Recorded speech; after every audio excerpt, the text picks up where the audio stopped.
Welcome to the ASTRALX Deep Dive, illuminating your path.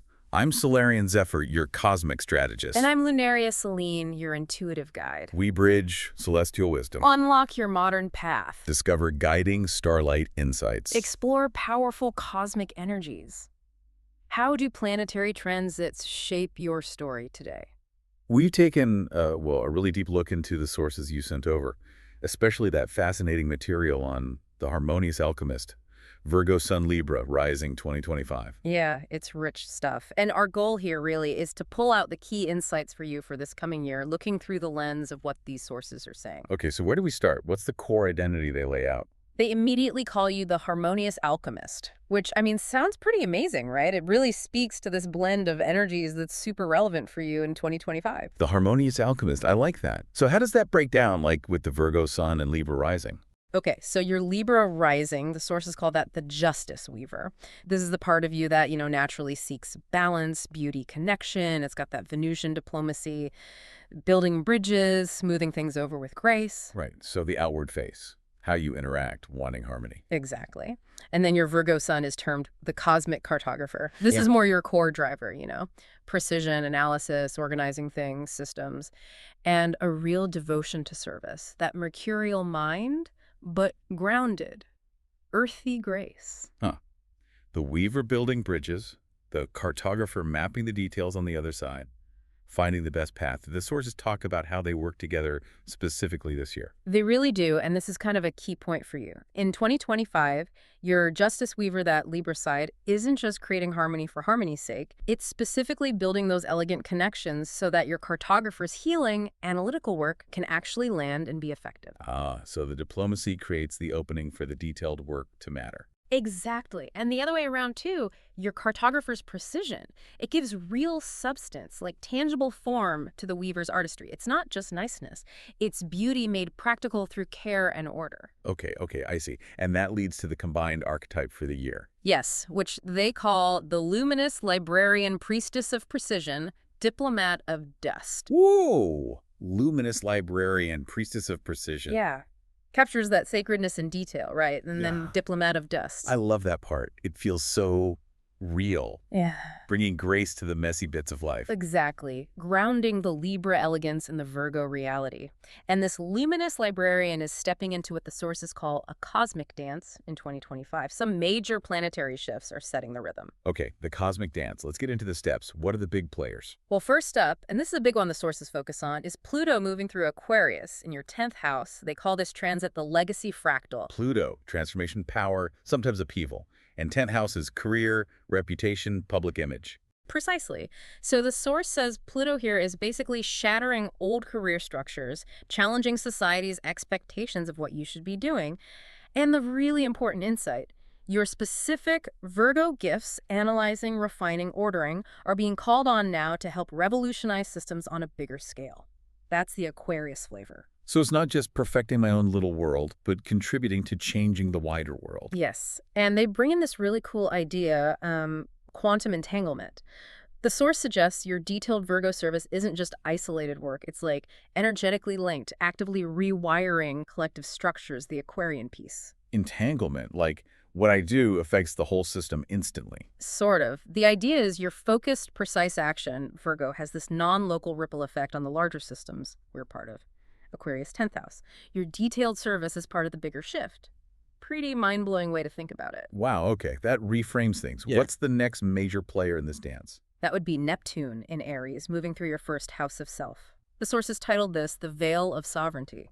Neptune dissolves boundaries, brings inspiration, maybe confusion in the first house of identity. Right, so it's dissolving self-doubt, old masks, especially any, people-pleasing tendencies that might come from your Libra rising wanting everyone to be happy. Yeah. The core message is a call for, fiery, undiluted authenticity, Aries energy. So show up as me, even if it ruffles feathers or messes with the perfect picture. Exactly that. And the source actually poses a question here. Where have you silenced your own needs or truth just to keep the peace? Neptune wants to dissolve those silences. And they use another quantum idea, wave-particle duality. Okay. Are you projecting the particle, that solid, maybe perfected Virgo image, or are you letting the wave, the fluid, untamed Aries spirit show up in how you present yourself? It's about finding that balance between being defined and being, well, gloriously undefined. Particle or wave. Perfection versus authentic flow. That's a tension, all right. What else is shaping the year? There's Saturn retrograde in Pisces in your fourth house. The title here is Karmic Foundations. Saturn. Structure, lessons, reality checks. Retrograde means reviewing. And fourth house. Home, family, roots, emotional security. Feels heavy. It can be, yeah. The source says Saturn's restructuring these core areas. The retrograde suggests looking back, maybe dealing with old family patterns or emotional stuff.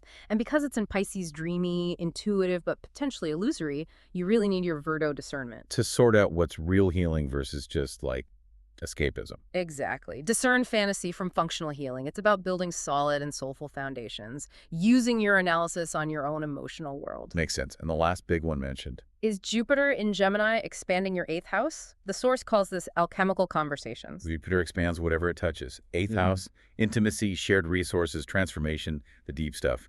Gemini is communication. You got it. So expansion through dialogue, sharing knowledge, getting deeper in your intimate connections, maybe even shared finances or psychological understanding. So my analytical Virgo side, my communication skills, they become tools for transformation in those really close, deep areas. That's the key insight. Yeah, your clarity becomes like medicine in those intimate spaces, helping to talk through difficult things, understand hidden dynamics, applying the cartographer's precision to the inner landscapes you share with others. Okay, wow. That's a lot of cosmic energy swirling around. Yeah. Archetypes, transits. Yeah. But the sources go even deeper, right? Into the body. Somatic astrology. They do. They call your body the temple of refined energy. The idea is that these aren't just mental concepts. You feel them physically. The sources give specific pointers for where these energies might show up for you. All right, let's hear it. What about the Libra rising? Where might I feel that? They mention potential tension in the kidneys, lower back, maybe the jaw, and they link it potentially to maybe holding back truths or sacrificing your needs for that external harmony. Gentle things might help, like placing rose quartz on your kidneys, or even just consciously smiling to relax your jaw. Little things. Okay, kidneys, lower back, jaw. Noted. And the Virgo Sun. That often shows up in the digestive system. Virgo rules the gut, right? Also hands and the nervous system. So anxiety might feel like butterflies in your stomach, or your flow state might be felt in really precise hand movements. Grounding things like oat milk tea or just stretching your fingers can help soothe that. Tuning into the body's signals. What about the transits? Do they have physical echoes too? Yes, definitely. That Pluto in the 10th, the career pressure or transformation, might manifest as tight shoulders, carrying the weight, or even dry eyes from staring at screens, focusing intensely. The source suggests simple things. Roll your shoulders, blink consciously. Basic, but useful. Makes sense. And Neptune in the first, the identity shifts. Could feel like a tingling scalp, like downloads coming in. Or maybe cold feet, feeling a bit disconnected or hesitant to step forward. Massaging your feet, maybe with some peppermint oil like they suggest, could help you feel more grounded and embodied. Tingling scalp, cold feet. Yeah. Okay, and there was one specific transit highlighted for its physical impact. Yes. Mars in Cancer, which happens July 20th to September 4th. They dramatically call it boundary alchemy. Boundary alchemy. Mars is action. Cancer is emotional, nurturing, home. Boundaries make sense there. Totally. And when you're struggling with setting those emotional or personal boundaries during that time, the source describes feeling it physically, like heat in your womb area or that classic lump in the throat when you're silencing what you need to say. Oh, wow. Yeah. Very specific. What's the suggestion? Practice power poses, like physically stand strong before you have those difficult conversations. It's about using your body to support your emotional strength. Really listen to those physical cues. Power poses. Okay. It's amazing how these energies aren't just out there, but in here. And they don't just exist now. What's really cool is how the sources connect your archetype, this harmonious alchemist, to history and culture. Like there's a lineage of women who embodied this Virgo-Libra blend. Oh, I love historical connections. Who do they mention? Well, first off, Agatha Christie, Virgo Sun, Libra Rising. The source calls her mystery's meticulous architect. Makes sense. Right. Her Libra rising gave her that charming, elegant prose that pulled everyone in but underneath. Her Virgo sun was engineering these incredibly intricate, flawless plots. It's pure Virgo precision disguised as Libra entertainment. Perfect blend. Who else? P.L. Travers, who wrote Mary Poppins. Also, Virgo Sun, Libra Rising. They call her the magical pragmatist. Magical pragmatist. Her Libra Rising delivered the spoonful of sugar, that charm and magic. But her Virgo Sun, that was all about bringing strict, practical order to chaos, organizing those children's lives, order made delightful. And you mentioned Hedy Lamarr. That one really stood out to me. Oh, yeah, she's incredible. Virgo Sun, Libra Rising, Hollywood secret scientist. Exactly. I mean, her Libra Rising was pure screen goddess grace, total glamour. But behind the scenes, her Virgo Sun was doing the super precise technical work, co-inventing frequency hopping technology. Hugely important stuff. Beauty in service of brilliance. It shows the substance that can be behind the grace. Amazing examples. Do they mention any modern cultural mirrors? They do. Like, think of Julie Powell and Julie and Julia, that intense Virgo dedication to the cooking project, but shared with that relatable, kind of charming Libra blog voice. Oh, yeah, totally. Or Hermione Granger, peak Virgo precision with spells and homework, right? But balanced by her fierce Libra loyalty and her drive for justice, like with SPEW. Good one. And music. Norah Jones's Come Away With Me album. It's got that Virgo technical perfection, but the whole vibe is pure Libra intimacy and harmony. Yeah, I can hear that. Even art. Botticelli's Primavera. Overall, Libra harmony and beauty, but look closely. Every single flower is rendered with precise Virgo botanical accuracy. It's this blend everywhere once you look for it. It really is. Okay, so we understand the archetype, the transits, the body connection, the lineage. How do we actually work with this? The sources mention practical tools, right? The Alchemist Scriptorium. Yes, this is where you get hands-on. They offer pause and reflect questions, time for new and full moons, which are potent times for intention setting or release. Okay, questions to ask myself. Yeah. Like what? Well, one is, where does my Justice Weaver, that's Libra, sacrifice my Cartographer's Virgo need for functional truth? It gets you thinking about where wanting harmony might make you gloss over important facts or practical needs. Ooh, good question. Hits that core tension. What else? Another one ties into Pluto. What legacy cage, Pluto 10th, must shatter for my authentic service to emerge? This pushes you to identify limiting beliefs or external pressures around your career or contribution that need to go. Making space for the real work. Powerful. Is there one related to Jupiter? Yes. How can my analytical gifts, Virgo, transform relationships, Jupiter 8th, without overgiving? This is key for balance, using your insight to help, but not burning yourself out trying to fix everything or everyone in your close relationships. Right, using those gifts wisely. These are great check-ins. Is there a specific ritual? There is a ritual blueprint, weaving sacred order specifically for the Virgo new moon in August 2025. That's like peak precision magic time. Okay, what does it involve? Materials? Simple but symbolic stuff. A white candle for Virgo clarity, a pink rose for Libra grace, a bay leaf for intentions, and a gold pen for value and precision. And the process? You light the candle, trace the Virgo symbol over it, saying, "My discernment sanctifies." Hold the rose to your heart, affirming, "My grace nourishes." Then you write your specific intention about order, grace, service on the bay leaf with the gold pen. And then? Carefully burn the bay leaf in the candle flame, saying, "Ashes to action."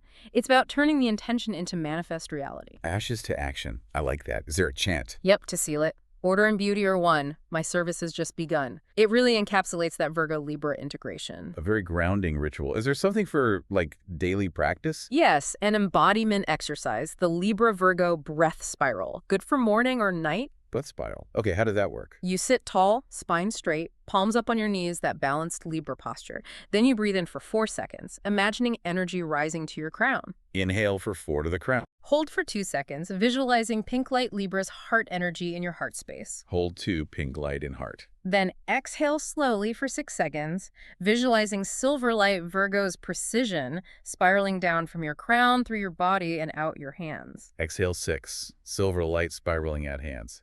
And you cycle that. Cycle it 7 times is the suggestion. The aim is to physically feel the analysis, silver light hands, and harmony, pink light heart merging within you, bringing it all together in your body. Wow, okay, so tools for reflection, ritual, and daily embodiment. It's about being an active participant. Exactly. And how you participate leads to different potential outcomes. The sources lay out 3 possible timelines on the loom for you in 2025, depending on how you integrate or don't integrate these energies. 3 timelines. Okay, what are they? What's the first possibility? The first is called the martyr's maze. This happens if you lean too heavily into the shadow side of Virgo. Shadow Virgo. So like excessive criticism, perfectionism gone wild. Exactly. Criticizing yourself, criticizing others, putting tasks way above people, getting so stuck on making things perfect that nothing actually gets finished or brings joy. Oof. What's the outcome of that path? The source describes it as chronic fatigue, feeling isolated, just joyless precision. And the image they use is really potent. A flawless manuscript no one reads. All that effort, but no connection, no impact. Okay, definitely want to avoid the martyr's maze. What's the second timeline? That's the porcelain doll. This is if the shadow Libra takes over. Shadow Libra. So the people-pleasing goes too far, avoiding conflict at all costs. Precisely. Sacrificing your own needs, your standards, even your identity, just to keep things looking smooth and peaceful on the surface, never rocking the boat. What happens down that road? Leads to resentment building up, feeling like you've lost yourself, and eventually those fragile boundaries just crumble. The image here is a beautiful bridge leading nowhere. Looks nice, but doesn't connect to anything real or authentic. Another path to steer clear of. So what's the third, the integrated path? That's the goal, the Harmonious Alchemist. This is the timeline where you bring it all together. How does that look in practice? It means setting boundaries, but doing it with Libra's grace and diplomacy. Applying your sharp Virgo discernment not just to work, but to cultivating healthy, authentic relationships. Using your organizational skills to actually help revolutionize systems or offer really elegant, effective service. And the outcome of becoming the Harmonious Alchemist. You become like a beacon of functional beauty, someone who can heal communities or structures through that blend of organized compassion and relational skill. The resonance they give is beautiful. A living library where wisdom dances with grace. A living library. That's lovely. It really shows the potential. And it makes it clear these aren't fixed destinies, right? They're potentials based on your awareness and choices this year. It highlights what's really important for you to focus on integrating. Absolutely. And the sources wrap this all up with a final message, an evocation. They do, yeah. A really powerful oracle's invocation. It speaks directly to you. What does it say? It addresses you as Virgo, Sun woman with Libra Rising, and declares 2025 your sacred recalibration. Sacred recalibration. Okay. It emphasizes you don't have to choose between, like, the meticulous Virgo detail and the harmonious Libra poetry. You're meant to be both. Yes. You are the loom where meticulous devotion weaves with relational poetry. It ties back to the transits, too, reminding you Pluto is there to demolish the shoulds holding you back. Busting those legacy cages we talked about. Neptune is there to dissolve illusions and baptize your authentic, sovereign self. Washing away the masks. And Jupiter is inviting you to turn your service into sacred intimacy, real connection, shared growth. Bringing depth to your gifts. And the invocation asks you to place your hand on your heart, feel that mercurial light, your Virgo ruler's energy in your fingertips. Feel that precision and grace together. And then to make this powerful declaration for yourself, I sanctify beauty, I beautify truth. My precision is my art, my grace is my power. Wow, that's quite a statement to embody. It really is the essence of the Harmonious Alchemist. You As our cosmic journey concludes, dive deeper into your unique path. request your email audio reading now. Find link in the description below. Explore episode resources and links. All details are waiting for you there. Ignite, think, become. Subscribe for Starlight Insights. Thank you for joining us.